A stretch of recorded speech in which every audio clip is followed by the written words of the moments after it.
I put the last dish on the table and glanced at the clock. It was 7:30.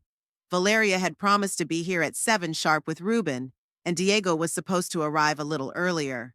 I always cooked for family dinners myself, though I could have hired a cook. But cooking calmed me, especially in recent months when things with my daughter had gotten tense. Tonight I made Valerie's favorite dishes from her childhood: lentil soup with smoked brisket, roasted chicken with herbs, and rice with vegetables. In the past, she was always happy about this menu, saying that no one cooks as delicious as her mother. Now she ate at expensive restaurants more often, finding home-cooked food too simple for her status. The textile company my late husband Emilio had left me was thriving under Valeria's management.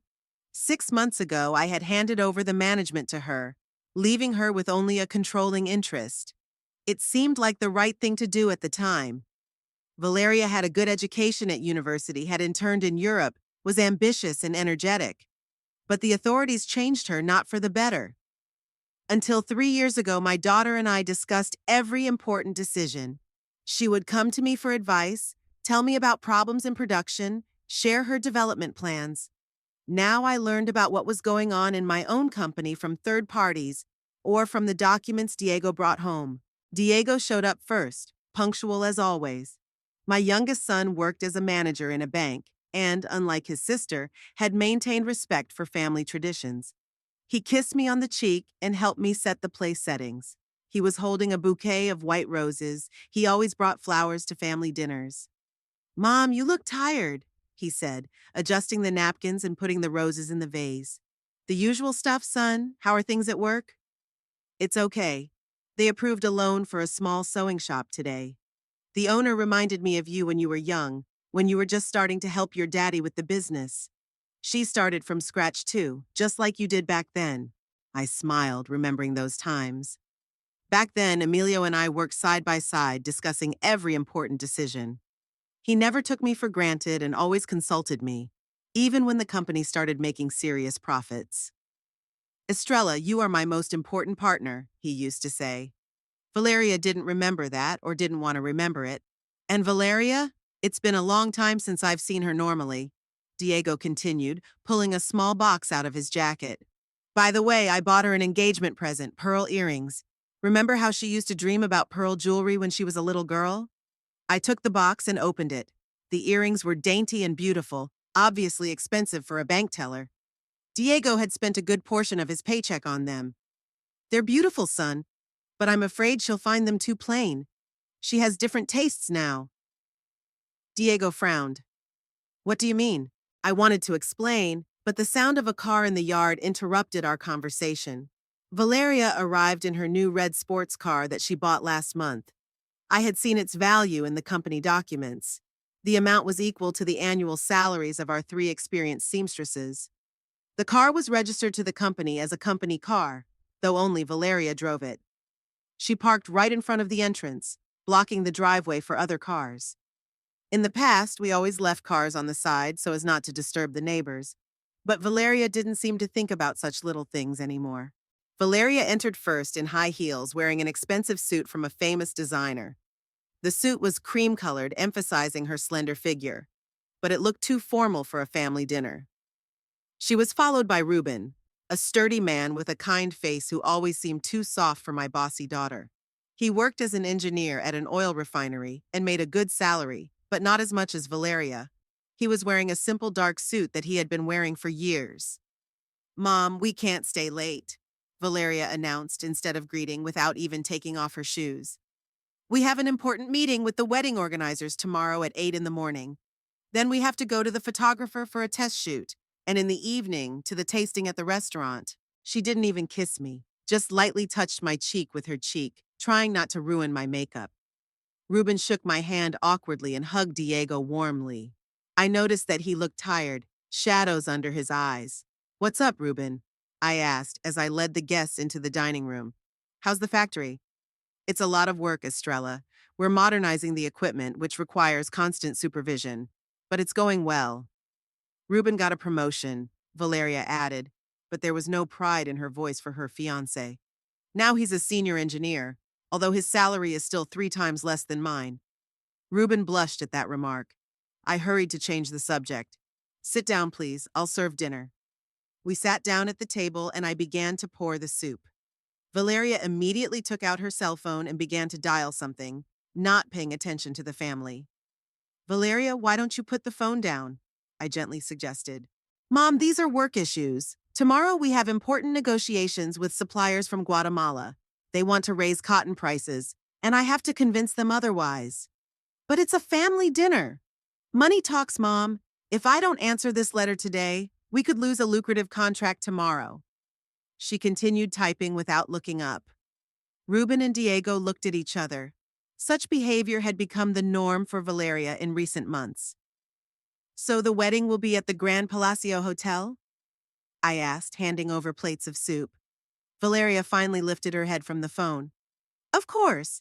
It has the most beautiful banquet hall in the city. 7-meter-high ceilings, marble columns, crystal chandeliers from the Czech Republic. Reuben wanted something simpler, but it wasn't his decision. Reuben blushed even more and stared at his plate. I felt my heart squeeze. A wedding should be a celebration for two people, not a display of one man's ambition. Valerie, darling, maybe we should talk about this together. A wedding is the union of two families. Reuben has a say in this too. My daughter looked up at me with a look of annoyance. Mom, I'm a grown woman and I run a multi-million-dollar company.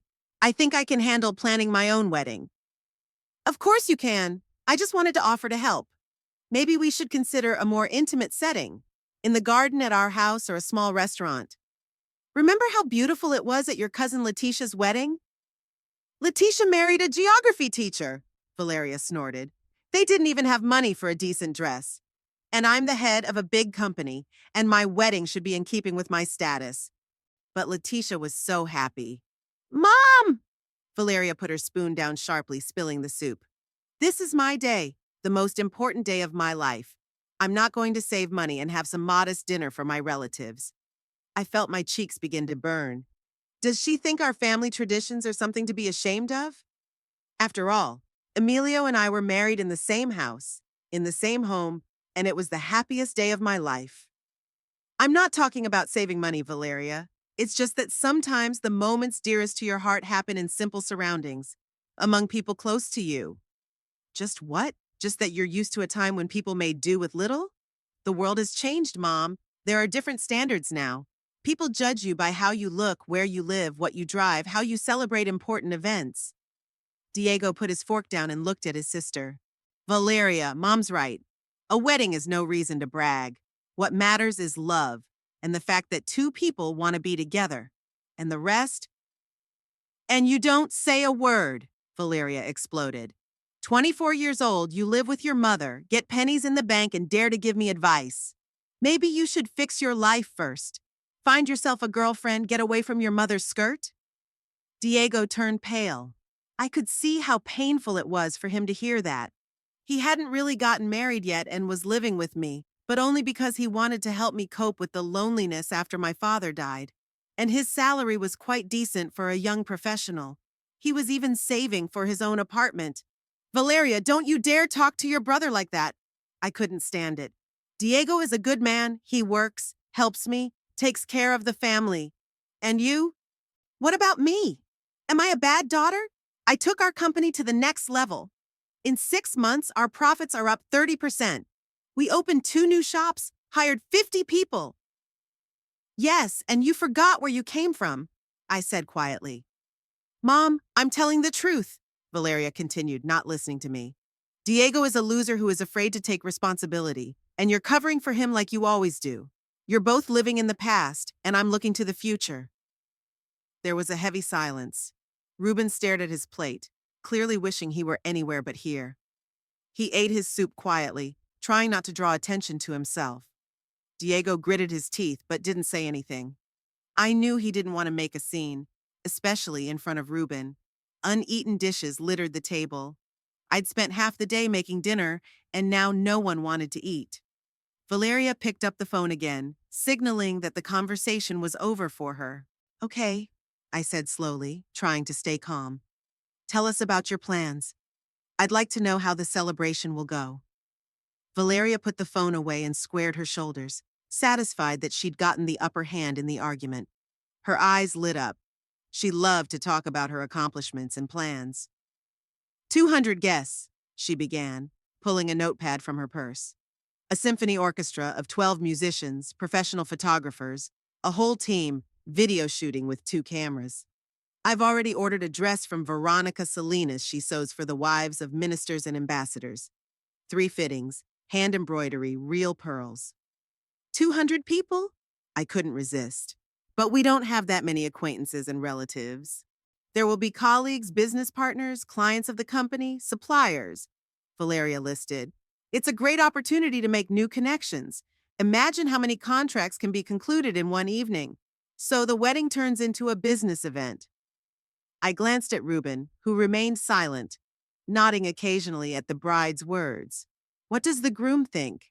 I asked, hoping to hear his opinion. Reuben looked up and smiled uncertainly. Yeah, Valeria has a better understanding of these issues. She has experience in organizing corporate events. The main thing is to make her happy. See, Mom? Reuben understands me. He knows I deserve a beautiful wedding, not like your friends had 30 years ago. Valeria continued to list the details of the celebration. Flowers will be brought from the capital, white roses, orchids, and lilies. A 7-course menu including lobster and black caviar, French champagne, century-old cognac. Each table will be decorated with an arrangement worth several thousand pesos. And the fireworks? Diego asked, clearly trying to keep the conversation going. 15 minutes with music. I ordered them from the best pyrotechnics company in the country. You can see half the city. The amounts she quoted made me shudder. Sure, the company was making a good income, but this kind of spending seemed unnecessary to me. This money could be used to upgrade the equipment in one of the shops or give bonuses to workers. Valeria, don't you think it's too expensive? I asked cautiously. Too expensive? She looked at me with surprise. Mom, we are not poor. The company is making a great profit. Why save money if you don't want to spend it on important events? But there are other expenses. The equipment modernization we've been planning. Mom, don't worry about the business. I have everything under control. And the wedding is an investment in the company's image. Everyone will see that we're thriving. Reuben occasionally nodded and smiled, but I could see that he felt out of place. When Valeria talked about the expensive details of the wedding, he tensed, as if calculating how many months he'd have to work to earn that kind of money. And Reuben's family? I asked. Are they aware of your plans? Valeria wrinkled her nose as if I'd reminded her of something unpleasant. His parents live in the provinces, Valeria waved her hand dismissively. Simple people. His father works as a mechanic in a car repair shop. His mother is a housewife. Of course, they'll come, but they're unlikely to understand the scale of the event. I hope they'll at least pick out some appropriate clothes. Reuben blushed again, but didn't say anything. I felt sorry for him. Valeria wasn't just planning an expensive wedding, she was demonstrating her superiority over everyone around her, including her husband-to-be and his family. Valeria, my dear, a wedding is not a show. It's a family celebration, the joining of 2 loving hearts. For you, maybe, but for me, it's an opportunity to show what I've accomplished. I run a company, earn more than many men, live in a beautiful house, drive an expensive car. Why does my wedding have to be modest? Why should I be embarrassed about my success?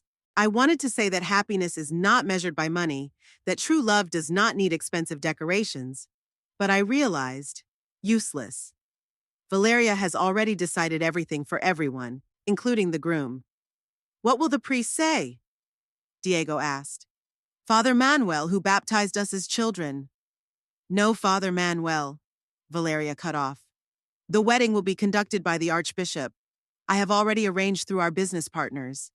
It will be a beautiful ceremony in the main cathedral, not in our little parish church.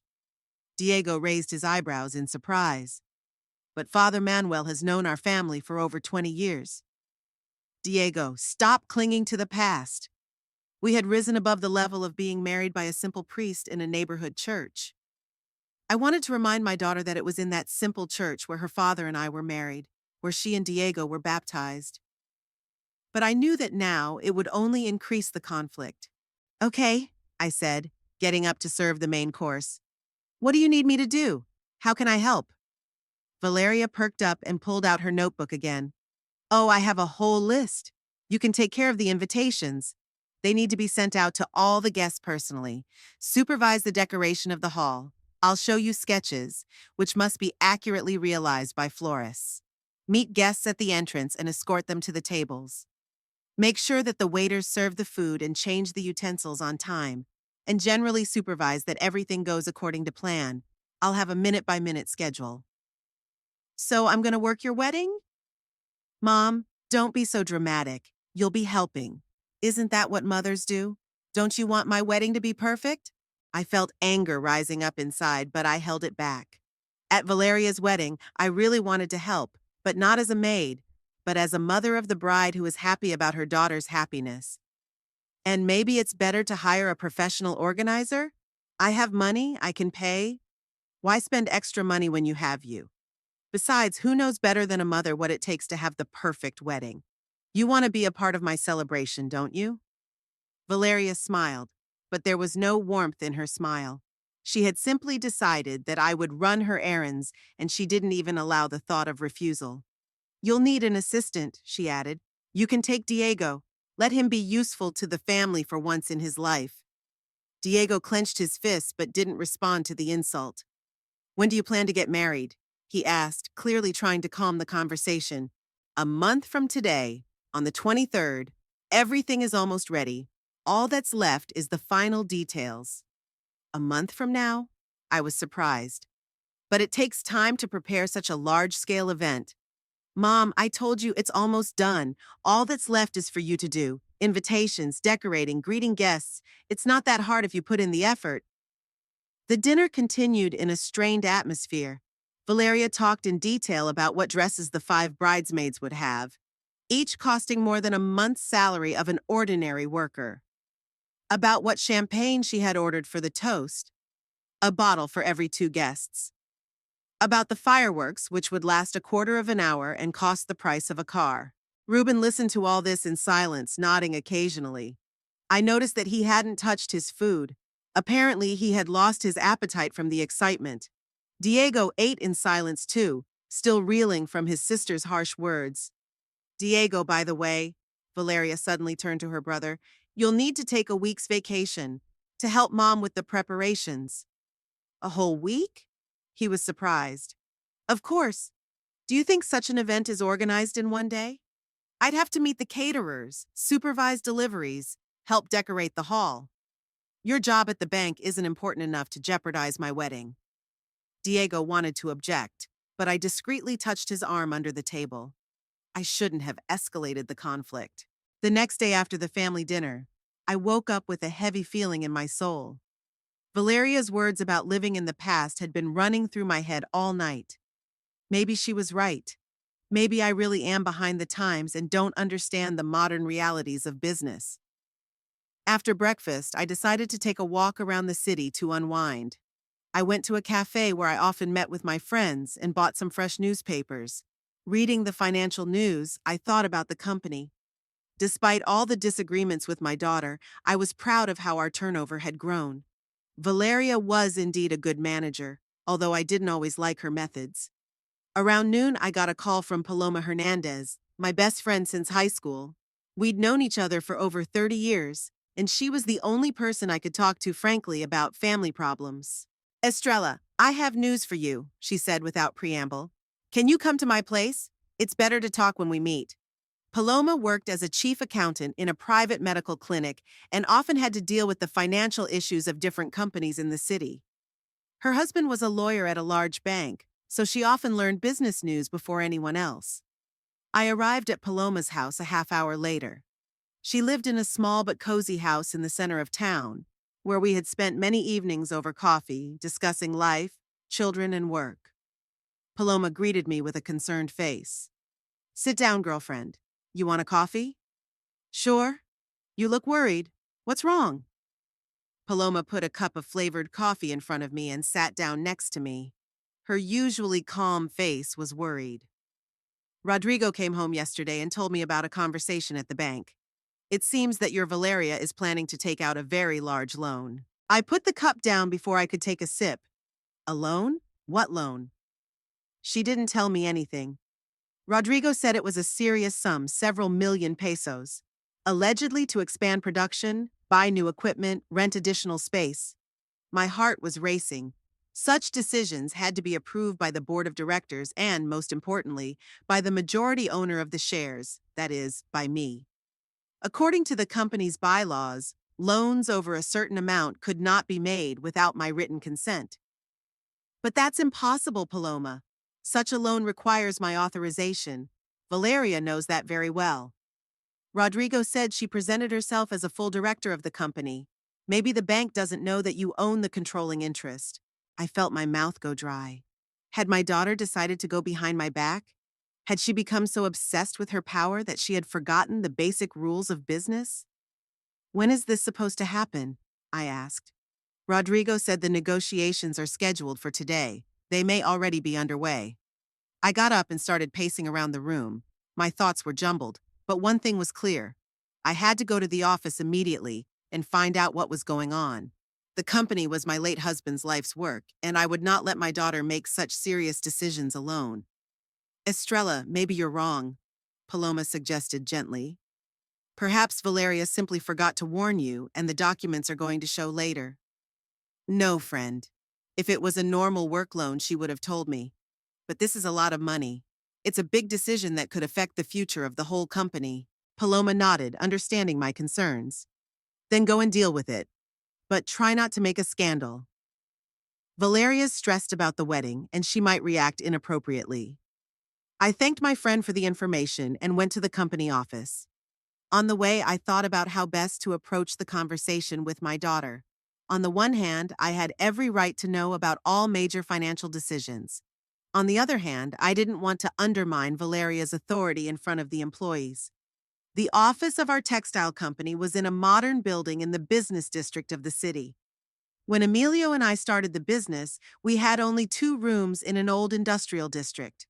Now the company occupied a whole floor, with production facilities on the outskirts in a purpose-built complex. I took the elevator to our floor and headed for Valeria's office. In the reception area sat the secretary, Claudia, a young girl my daughter had hired 6 months ago. An elderly Senora Ramirez used to be the receptionist, but Valeria found her too old-fashioned. "Good afternoon, Claudia. Is Valeria in?" The girl looked up from her computer and smiled embarrassedly. "Good afternoon, Senora Montalvo. Valeria is in an important meeting right now." She asked not to be disturbed. "I see. How long will the meeting last?" "I'm not sure. They've been talking for over an hour." I looked at my daughter's office door. Muffled voices were coming from there. From the intonation, it sounded like they were having a serious discussion. "Claudia, who's in the meeting?" The secretary hesitated, obviously not knowing whether to answer such questions. There are representatives from the bank and a few other people from our planning department." So Paloma was right. Negotiations for a loan are indeed underway, and they're taking place without my knowledge. I could feel the resentment rising inside me. "Claudia, I'm going to see my daughter." "But Senora Montalvo," she asked. "I own the company," I said calmly but firmly. "I have a right to know what goes on in my own office." The girl nodded in confusion, not daring to argue. I headed for the office door and stepped inside without knocking. There were 6 people sitting at a large oval table. Valeria was in the center, and next to her were 2 men in strict suits that I didn't know. They were clearly bank employees. 3 more were employees of our company, whom I recognized. Documents, charts, financial reports were spread out on the table. One of the unfamiliar men was explaining something, showing numbers on a tablet. Everything looked very businesslike and serious.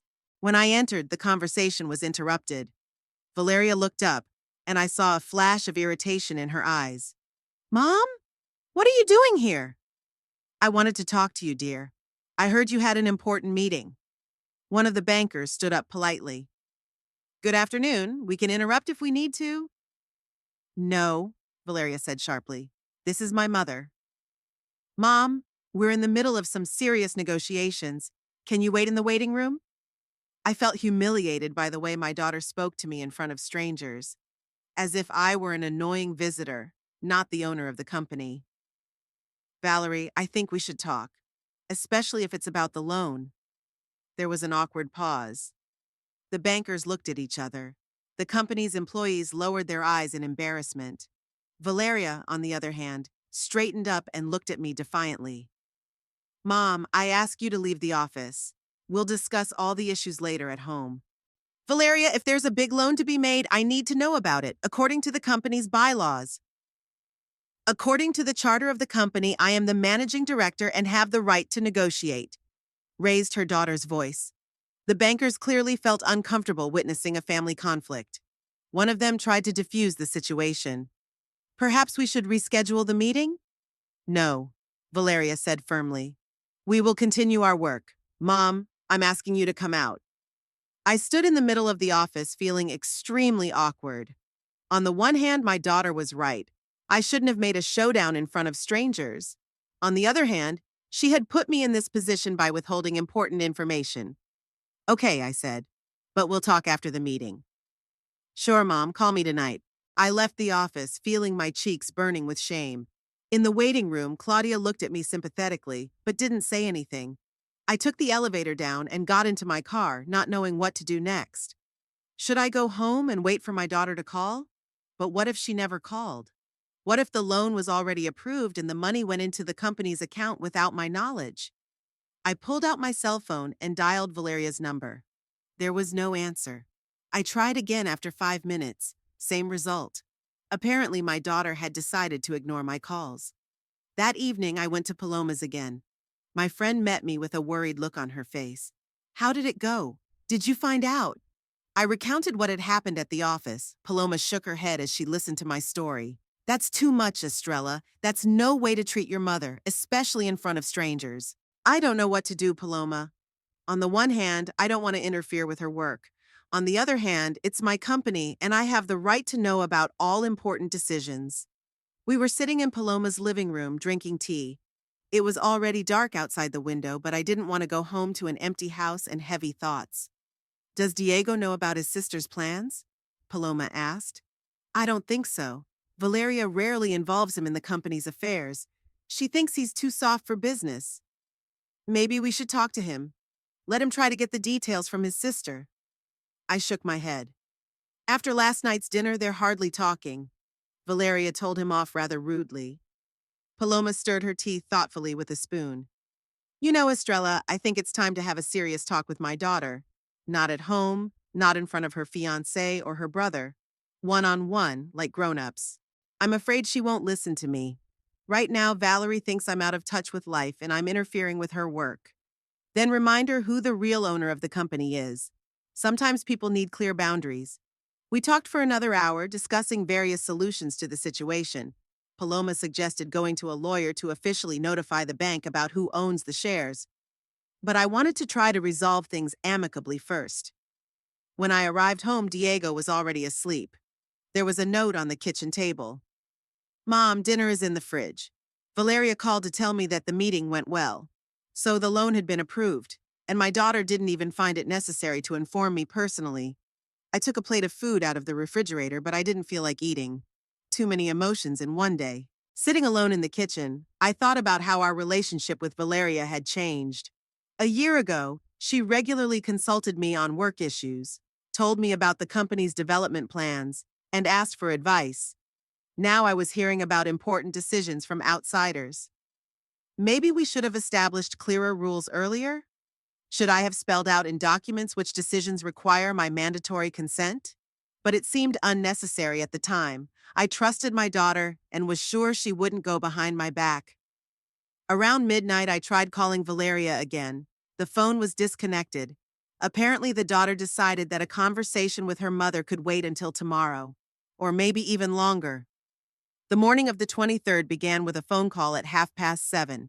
I woke up from a sharp sound and, without looking at the caller ID, picked up the phone. Mom, are you up already? Valeria's voice sounded tense and demanding.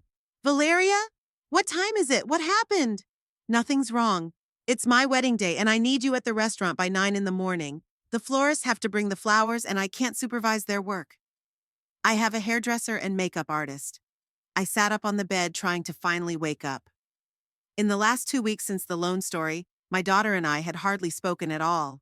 She'd avoided my calls, and when I arrived at the office, the receptionist would inform me that Valerie was in meetings or traveling. Of course, darling. I'll be at the restaurant by 9. And bring Diego with you. The men will be carrying the floral arrangements and they're heavy. Diego will help me arrange them properly. Valeria dictated my to-do list, which was longer than I expected, to supervise the decoration of the hall, to meet the champagne suppliers, to check the readiness of the bride's changing room, to solve issues with the musicians who were to arrive at noon for rehearsal. After the call, I went to wake Diego. My son was asleep in his room, and I felt bad for disturbing him so early, but I had no choice. Diego, get up. We have to go help Valeria. He opened his eyes and looked at the clock. Mom, it's so early. I know, son, but your sister's wedding is today and she needs our help. Diego sighed and started to get up. I could see he wasn't thrilled at the prospect of running Valeria's errands all day, especially after the way she'd spoken so rudely to him. But he was a good son and didn't want to ruin his sister's holiday. We ate breakfast in silence and drove to the Grand Palacio restaurant. It was a really luxurious place in the center of the city, where rich families and large companies usually held celebrations. High ceilings with moldings, marble columns, huge windows overlooking the main square of the city. We arrived exactly at 9 o'clock, but Valeria wasn't there yet. Waiters were already working in the hall, arranging tables and chairs. The main manager of the restaurant, an elegant man in his 50s, approached us. Are you relatives of the bride? Señorita Valeria asked me to inform you that she will arrive at 11. In the meantime, you can supervise the preparation of the hall. I looked around. The hall was huge, designed for 300 guests, but there were to be 200 here tonight. The tables were covered with snow-white tablecloths, each with crystal glasses and silverware. So far, everything looked solemn but cold. There were not enough colors and decorations. Half an hour later, the florists arrived. 3 vans filled with floral arrangements, boxes of roses, orchids, and lilies. The head florist, a thin woman with a short haircut, approached me with a clipboard in hand. Are you the mother of the bride? I have a detailed layout of the decorations from Señorita Valeria, but some things need to be clarified. I spent the next 2 hours helping the florists arrange the arrangements around the room. Diego carried heavy vases and cachepos, sweating in his dress suit. The work was physically demanding, but I tried not to complain. After all, it was my daughter's wedding. The floral arrangements were indeed gorgeous. Each one cost more than I spent on groceries a month. White roses were interspersed with exotic orchids and lilies added to the solemnity.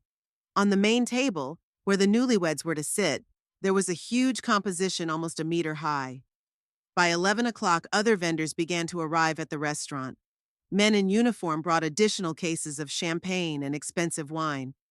Pastry chefs delivered a 3-tiered cake decorated with sugar flowers and pearls. Each vendor required signatures on the paperwork, and I signed, feeling more like an administrator than a mother of the bride.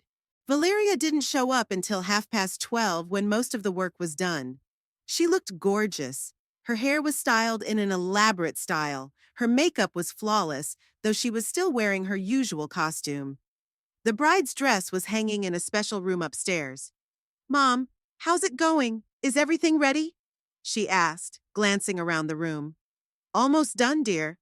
The flowers have been arranged. The champagne has been brought in. The cake has been put in the cold room. Valeria walked between the tables, checking every detail. She corrected a few napkins, moved one of the vases a couple of centimeters, shook her head, looking at the composition at the entrance. That archway is in the wrong place. It needs to be moved to the left so guests can see better when they enter. Diego and 2 workers spent 20 minutes moving the heavy floral arch. Valeria stood nearby and gave instructions like an architect overseeing construction. Now it's good, she finally said. Mom, I need you to go home and get my makeup bag. I left it on the dressing table. But Valerie, the gala's still 5 hours away. You have time. Mom, I need my makeup bag now. The makeup artist might want to fix something. I went home to get my makeup bag, taking an hour to get there and back. When I got back, the restaurant was already preparing the first course. The kitchen was bustling with work. Chefs in white caps were preparing appetizers. Waiters were polishing glasses. By 2 o'clock, the musicians of the symphony orchestra arrived, 12 men with instruments to be placed on a special stage at the side of the hall. The conductor, an elderly man with a gray mustache, asked for a rehearsal. "I need to listen to the acoustics of the hall," he explained, "and to check how the instruments sound in this room." Valeria was busy changing into her wedding dress, so I had to deal with the musicians. For half an hour, they tuned the instruments, making different sounds. Then they played a few pieces from the repertoire of the evening. The music sounded beautiful, but very loud. I asked the conductor to turn the sound down so that the guests could talk quietly during dinner. "Signora," but the bride specifically asked to play loud to create a festive atmosphere. I didn't argue. If Valeria wanted the music to drown out the guests' conversations, then so be it. By 4 o'clock, the first guests began to arrive at the restaurant. I stood at the entrance, greeting people and escorting them to the tables according to the seating plan. It was the job of the hostess, but Valeria said it would be better. The guests would see that the mother of the bride was personally taking care of everyone. Most of the guests I didn't know. They were business partners, clients of the company, suppliers. They came with expensive gifts, congratulated me on my daughter's marriage, but there was no sincerity in their words. I felt that many of them came not for the sake of celebration, but for business connections. Reuben's relatives came all together on an old bus. His parents, his brothers and their wives, a few cousins, simple, modestly dressed people who clearly felt out of place in a luxurious restaurant. They brought modest gifts wrapped in plain paper and smiled embarrassedly as they looked at the rich decorations in the hall. I escorted them to the tables in the far corner of the hall. Valeria had purposely put the groom's family away from the main table, explaining that important business partners would be sitting there. By 5 o'clock, the hall was almost full. Men in expensive suits, women in evening gowns, the glitter of jewelry, expensive watches. All this created an atmosphere of luxury, but not a family celebration. Valeria appeared in the hall at exactly 5:30 in her wedding dress. The dress was really magnificent, snow white with a long train embroidered with pearls and rhinestones. She looked like a princess from a fairy tale, and the guests applauded when she entered. Reuben was waiting for her at the altar that was set up in the center of the hall. He looked flustered but happy. He was wearing the new black tuxedo that Valeria had made him buy, especially for the wedding. The ceremony was solemnized. The Archbishop made a beautiful speech about marriage and family values.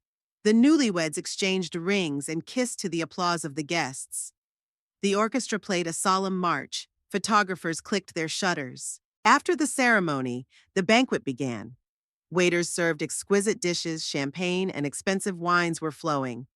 The guests made toasts, wished the newlyweds happiness, talked about the prosperity of the business. I sat at the table next to Diego and Reuben's parents, whom Valeria had also seated away from the center of events. I was embarrassed at the neglect of the groom's family, but there was nothing to do. As the main course was being served, Valeria approached our table. "Mom, I need you to watch the waiters. They're pouring the wine too slowly, and I also need you to ask the kitchen to be quicker with the hot dishes." I got up and went to the kitchen to relay my daughter's requests. The cooks assured me that everything was on schedule, but Valeria wanted the process to be even faster. When I returned to the hall, Valeria beckoned to me again. "Mom, bring me some water. I'm hot in this dress, and it's a long way to walk." I brought my daughter a glass of water. She drank it without thanking me, and immediately gave me a new assignment. "Now check on the music. I don't think they're playing the pieces we agreed on." I went to the conductor, who assured me that they play strictly according to the program agreed with the bride. But when I went back to Valeria, she wasn't happy. "So the program was bad. Tell them to play something more fun." The guests began to notice that I was constantly running around the hall, running errands for my daughter. Some looked with sympathy, others with surprise. I was getting more and more embarrassed, but I kept doing what Valerie asked me to do. During dessert, something happened that finally broke me. Valeria called me loudly from the main table so that all the guests could hear. "Mom, come here!" I walked up to her, feeling the stares of 200 people. "What do you want, dear?" "I don't like the way the cake looks. The cream roses are smudged. Go to the kitchen and tell the pastry chef to fix it. But Valerie, the cake looks beautiful. Mom, I'm a bride, and I know what my cake should look like. Do as I say. I could feel my cheeks blushing with shame. The guests at the neighboring tables had obviously heard our conversation and were watching with curiosity. Okay, honey. I went to the kitchen, but the pastry chef was no longer there. The cake really looked beautiful. I couldn't see any flaws. I had to go back to Valeria and tell her that the pastry chef had left. Then fix the roses yourself, my daughter said indifferently. You have hands. I stood next to the main table, feeling like a maid at my own daughter's wedding. Reuben looked down at his plate in embarrassment, hesitant to stand up for me. The guests continued to watch the scene. Valeria, maybe we shouldn't. Mom, don't make trouble. Today is my day, and I want everything to be perfect. One of the guests intervened, an elderly man I recognized as a large fabric supplier. Excuse me, who is this woman? Why is the bride making her work? Valeria turned to him with a smile. That's my mother. She is helping me with the organization of the celebration. I see. The man nodded. I thought it was a hired servant. Valeria laughed. In a way it is. Mom should be grateful for the opportunity to attend such a lavish wedding. It's not every day you see a celebration like this. Those words hit me like a slap in the face. My daughter publicly called me a servant and also said that I should be grateful for the invitation to her wedding. I felt tears coming to my throat. A few of the guests at neighboring tables looked at me with disapproval. Reuben's parents lowered their eyes, clearly uncomfortable. Reuben himself blushed and finally decided to say something. Valeria, maybe we shouldn't.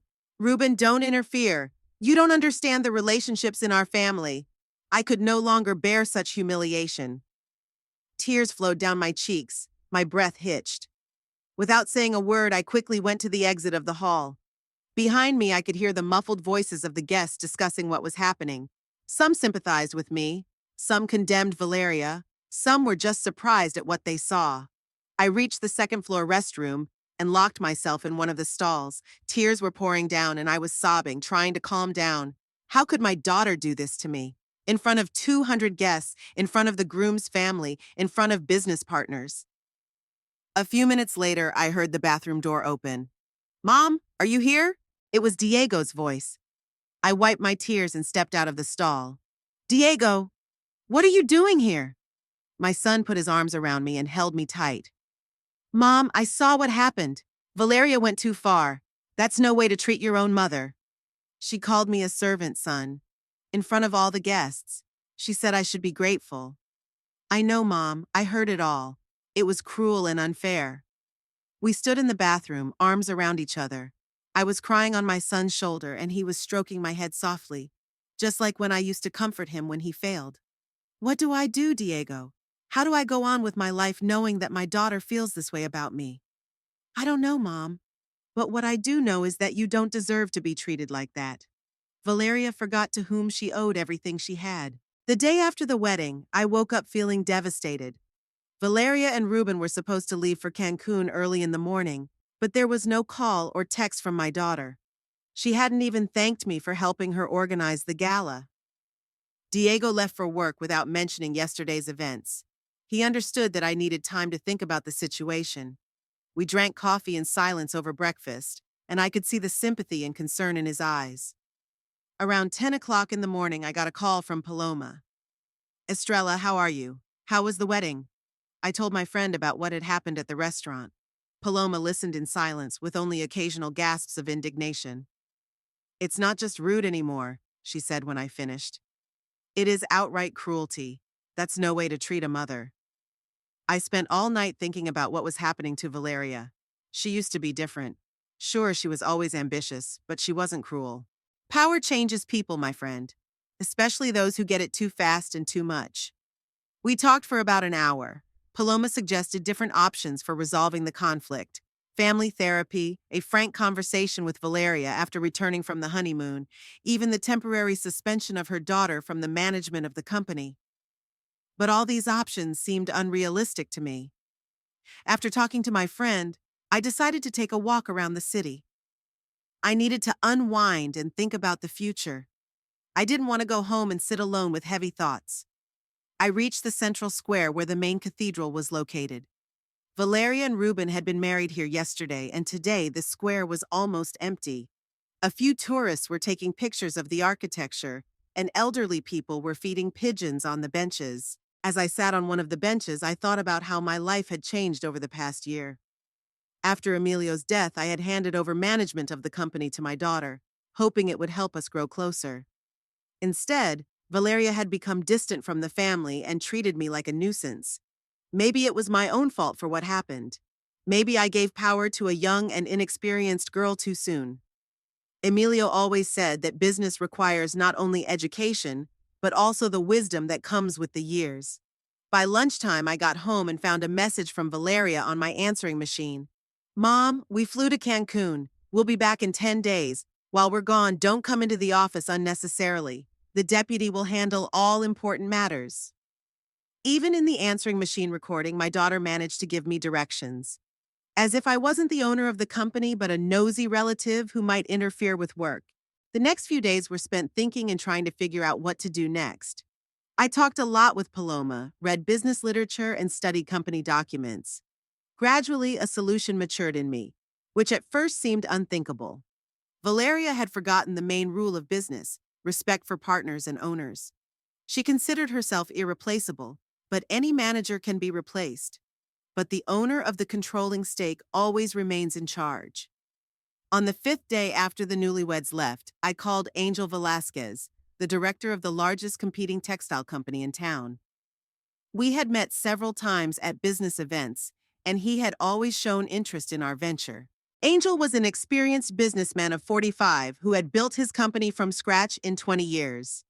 His company specialized in fabrics for the furniture industry, while we worked with clothing. But the markets overlapped, and combining the two companies could offer serious advantages. Senora Montalvo, what a pleasant surprise, Angel said when I called him. What brings you to me? Angel, I need to see you.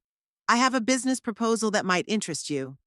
Of course, I'm always ready to listen to interesting proposals. What time is convenient for you? We agreed to meet the next day at his office. I asked for confidentiality, and Angel assured me that no one would find out. Velasquez's office was located in a new business center on the outskirts of the city. A modern glass and concrete building, spacious rooms, expensive furniture. It was obvious that Angel was doing well. He met me in his office, a man of medium height with graying dark hair, wearing an expensive suit. His office was decorated in an austere style: leather furniture, paintings of old textile mills, a large oak desk. Estrella, have a seat. Would you like some coffee? Thank you, I wouldn't say no. Angel poured coffee from an expensive coffee machine, and we sat down in the armchairs by the coffee table. So, what proposal did you want to discuss?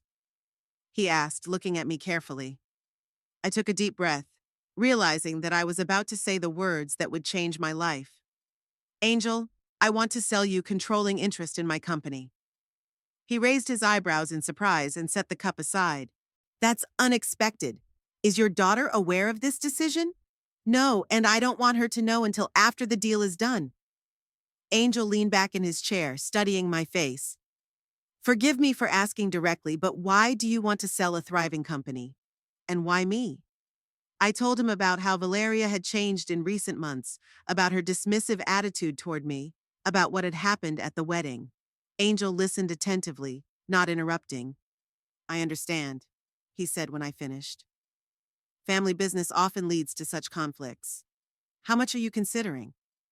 I gave a figure that was 20% below the market value of the stock. Angel couldn't hide his interest. It's a favorable offer, he admitted. But I have a question about management. Your daughter knows the specifics of production. She has established relationships with suppliers and customers. I have a condition, I said firmly. Valeria must be dismissed as managing director and denied access to the company office. Angel looked at me in surprise. That's a pretty harsh condition. Are you sure? Absolutely. Valeria has forgotten what it means to respect her elders and those who gave her the opportunity to run the company. Let her look for a job on her own. We discussed the details of the deal for over 2 hours. Angel asked questions about the financial condition of the company, about credit obligations, about contracts with suppliers. I answered as honestly as I could, realizing that there was no point in hiding anything. All the same, all the documents would be checked when the deal was finalized. Estrella, I need time to study all the documents and consult with lawyers, Angel said at the end of the meeting. But in principle, I am interested in your proposal. How much time will you need? 3 or 4 days. We need to evaluate all the assets, study the financial statements, calculate the prospects of merging our production facilities. We've agreed that Angel will give us a final answer in 4 days. If he agrees to the deal, the paperwork can be done within a week. When does your daughter return from her honeymoon? Angel asked. In 5 days. Then I suggest we sign the papers on the day she returns. That would be, symbolic. I nodded. It would indeed be fair for Valeria to know the consequences of her behavior as soon as she returned. On the way home, I wondered if I was making the right decision. On the one hand, selling the company seemed like a betrayal of Emilio's memory. On the other hand, wasn't the way Valeria had treated me a betrayal? Diego was waiting for me at home. He immediately noticed my agitated state. Mom, is something wrong? You look strange. I told my son about my meeting with Angel Velasquez. Diego listened to me in silence, then remained silent for a long time, thinking about what I had heard. Mom, are you sure you want to do this? The company is Dad's life's work. I know, son, but Valerie turned the family business into a tool for her own ambition. She's forgotten that your father started the company, that I helped him from the beginning. Diego shook his head. Valeria will be furious. Let her be. Perhaps it will help her realize that there are consequences in life for one's actions. The next few days passed waiting for a response from Angel. I tried to lead a normal life, but my thoughts kept returning to the upcoming deal. Several times I wanted to call Velasquez and cancel, but then I remembered Valeria's words at the wedding, and my resolve returned. Paloma was the only person besides Diego who knew about my plans. Her friend was sympathetic to the idea of selling the company. Estrella, sometimes you have to make tough decisions, she said. Valeria must understand that her behavior must be accountable. Angel called exactly 4 days later, as promised. Estrella, I am ready to buy your shares on the proposed terms. My lawyers have reviewed all the documents. Financiers have calculated the prospects. The deal is good for both parties. My heart is beating faster. Then there's no turning back. Okay, Angel. When can we do the paperwork? Your daughter's coming back from her honeymoon tomorrow? Yes, tomorrow night. Then I suggest we meet at 2 o'clock tomorrow afternoon at your company's office. I'll have my lawyers draw up the necessary documents. I agreed. It was symbolic that the transfer of the company to the new owner would take place in the very office from which Valeria had thrown me out a month ago. In the evening, I sat for a long time in Emilio's office, which I had left untouched after his death. On the walls hung photos from the opening of the first workshop, from the signing of important contracts, from corporate holidays.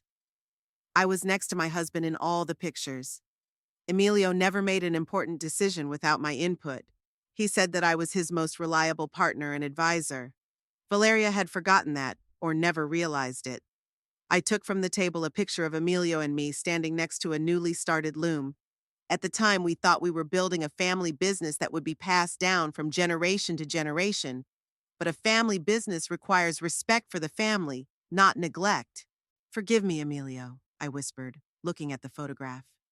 But there is no other way out. Tomorrow begins a new chapter in my life, and in Valeria's life, too. The morning of Valeria's return, I woke up early, even though I hadn't slept well. All night long, my mind was spinning with thoughts of the upcoming meeting. By 2 o'clock in the afternoon, my life would change dramatically. I would no longer own the textile company that Emilio and I had spent 20 years building. Diego was silent over breakfast, occasionally casting concerned glances at me. He knew about my plans, but he still hoped I'd change my mind at the last minute. Mom, maybe we should think it over again, he asked quietly, finishing his toast. I've already thought it over, son. The decision is made. But you can try to talk to Valeria in a good way, explain to her. I shook my head. Diego, after what happened at the wedding, talking is pointless. Valeria sees me as a liability in her life. Let her build her career on her own now. At 1:30, I drove to the company office. On the way, I tried not to think about what was happening to concentrate on the current moment. But memories of the past kept popping up in my mind. This is the place where our first small office used to be. Here was the store where Emilio used to buy me flowers after signing important contracts. Here was the cafe where he and I had discussed plans to expand production. Every corner of the city was connected to the history of our company. I parked at the entrance to the office building and went up to our floor. Claudia, the receptionist, was sitting in the reception area and looked at me in surprise. "Good afternoon, Signora Montalvo. And Valeria is not back from vacation yet." "I know, Claudia. I have an appointment with business associates." The girl nodded and went back to her work. I walked to my daughter's office, which today would become the office of the new owner of the company. Angel Velasquez was already waiting for me, along with 2 lawyers and a financial consultant. On the table were folders with documents, a laptop, and a calculator. Everything looked very businesslike and official. "Estrella, welcome." Angel stood up. "Everything is ready for the deal to be finalized." I sat down at the table where Valeria had been sitting yesterday, making decisions about the fate of the company. Now her own fate was being decided here, and she didn't realize it. Angel's chief lawyer, an elderly man with glasses, began to explain the documents. "Senora Montalvo, here is a contract for the sale of shares in your company. According to the terms, you transfer 75% of the shares to Mr. Velasquez and his partners for the sum of 8 million pesos. It was a really big sum, although below market value. With that money, I could buy a beautiful house by the sea and live comfortably for the rest of my life. But what mattered to me was not financial well-being, but justice." "What's going on with the managing director?" I asked, even though I knew the answer. "According to Clause 5 of the contract," the lawyer continued, "the current managing director, Valeria Montalvo, is dismissed from her position as of today. She is also prohibited access to the company's office and production sites." I nodded. That was exactly the condition I was seeking. We spent the next hour going over every clause of the contract. The lawyers explained the legal intricacies. The financial advisor explained the procedure for transferring the money, and Angel clarified the details of the future management of the company. "We have an experienced manager who will lead the merged company," Angel said. "Rodrigo Castillo, my deputy. He has specialized in textile production for 15 years. I listened, realizing that the life of the company would continue without Valeria, perhaps even more successfully without family conflicts and ambitions. By 2:30, all the formalities were settled. It remained only to put signatures on the main documents. "Estrella, are you ready to sign the contract?" Angel asked. I took the pen and froze for a second. It was a moment after which there would be no turning back. But then I remembered Valeria's words at the wedding, her dismissive attitude, her public humiliation. I signed the first document, then the second, then the third. With each signature, the sense of relief grew. Finally, Valeria would realize that there were consequences for her actions in life. Angel signed the documents as well, and the lawyers began making copies to register the deal. "Congratulations, Angel," I said. "You are now the owner of one of the largest textile companies in the region." "Thank you, Estrella. I'm sure that together we can take production to the next level." At that moment, the office door opened and Valeria entered the room. She was tanned after a vacation in Cancun in a light summer dress with 2 suitcases in her hands. Her hair was sunburned. Her skin had a golden hue. The vacation had obviously been a success. Seeing strangers at the table, Valeria stopped like a dumbfounded. "What's going on here?" she asked, looking around. "Who are these people?" Angel stood up and smiled politely. "Good afternoon, Señorita Montalvo. My name is Angel Velasquez. We have just concluded a business meeting with your mother." Valeria set down her suitcases and moved closer to the table. Her gaze fell on the papers spread out and her face became tense. "Mom, what business meeting? What are you talking about with competitors in my office?" I looked calmly at my daughter. "Valeria, this is no longer your office, and the company is no longer under your management." "What?" Valeria turned pale under her tan. "What are you talking about?" Angel took the contract from the table and held it out to Valeria. "Señorita Montalvo, your mother sold us a controlling interest in the company. As of today, the company belongs to our group of investors. Valeria grabbed the document and began to read quickly. Her face changed with each line she read, first bewilderment, then horror, then rage. "This can't be!" she shouted, throwing the papers on the table. "Mom, you can't sell the company without my consent." "I can," I replied calmly. "The shares belong to me by right, and I have every right to dispose of them as I see fit." Valeria rushed to the table and started grabbing documents, trying to find something that would prove the illegality of the deal. "It's impossible. I'm the managing director. I grew this company. I increased the profits." "Managed," Angel corrected. "As of today, your authority is terminated." Valeria turned to me, anger in her eyes like I'd never seen before. "Mom, how could you do this? It's a betrayal. You sold the family business to strangers."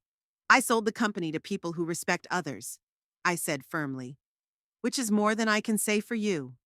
"Respect?" Valeria laughed hysterically.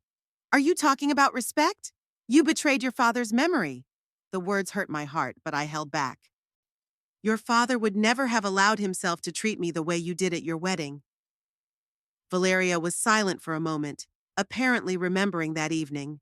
But then the rage returned with renewed vigor. "Because of the wedding? Because I asked you to help? You ruined my whole life because of that?" "You didn't ask for help," I said. "You made me serve you in front of 200 guests. You called me a servant. You said I should be grateful for inviting you to your wedding." The lawyers and the financial advisor were clearly uncomfortable with witnessing a family scandal. Angel tried to diffuse the situation. "Perhaps we should leave you two alone to talk." "No," Valeria said sharply. "Let them stay. Let them see a mother ruin her own daughter's life." She turned to me again.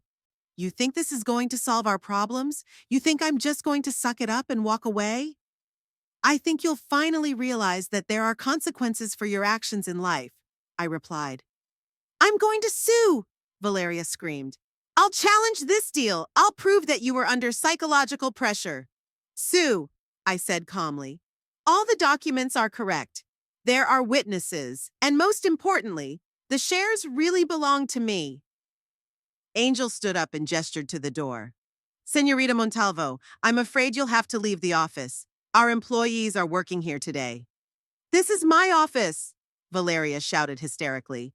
"I work here. This is my place." "It was yours," Angel corrected and pressed the button to call security. A minute later, 2 uniformed guards entered the office. "Mr. Velasquez, what's the problem?" the older one asked. "Please escort this lady to the exit and make sure she doesn't take anything from the office." Valeria looked at the guards, then at me, then at Angel. There was such hatred in her eyes that it made me uncomfortable. "You're going to regret this, Mom," she hissed. "I'll do anything to make you regret it." The guards came up to her and took her politely but firmly under the arms. "Señorita, please come this way." "Don't you dare touch me!" Valeria shouted, trying to break free. "I know good lawyers. I know judges. This deal will be canceled." The guards led her toward the door. Valeria turned around and continued to scream. "Mom, how could you do this? After everything I've done for the company? After all the effort?" The door closed, but the screams still came from the corridor for a while. Then there was silence. Everyone in the office was silent for a while, digesting what they had seen. Angel was the first to break the silence. "I apologize for this unpleasant incident, Estrella." "It's all right, Angel." Valeria was always emotional, but I was shaking inside from the experience. Seeing such hatred in my daughter's eyes was hard, even if it was her own fault. We went back to the paperwork. There were a few more papers to sign for the IRS and the bank. The lawyers methodically explained each point, but I listened to them half-heartedly. My thoughts were occupied with something else. Had I done the right thing? Was there really no other way out?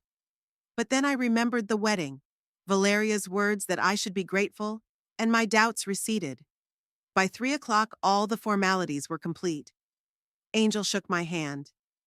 "Estrella, thank you for your cooperation. I promise that the company will prosper under our management." "I hope so, Angel." I gathered my things and headed for the exit. One of the lawyers caught up with me at the elevator. "Señora Montalvo, if your daughter does sue, you will need legal defense. I have contacts of good lawyers." I thanked him and took his business card. I might need it. As I left the office building, I saw Valeria standing by her red car, talking on the phone. When she saw me, she abruptly ended the conversation and walked over. Mom, this isn't over, she said in a cold tone. I will find a way to get back what is rightfully mine. Nothing belonged to you, Valeria. You were just the manager, an employee. My daughter flinched at those words, got into her car, and drove off with a screech of tires. I was left standing alone outside the office building where I had spent so many years of my life. That chapter was now closed. Forever.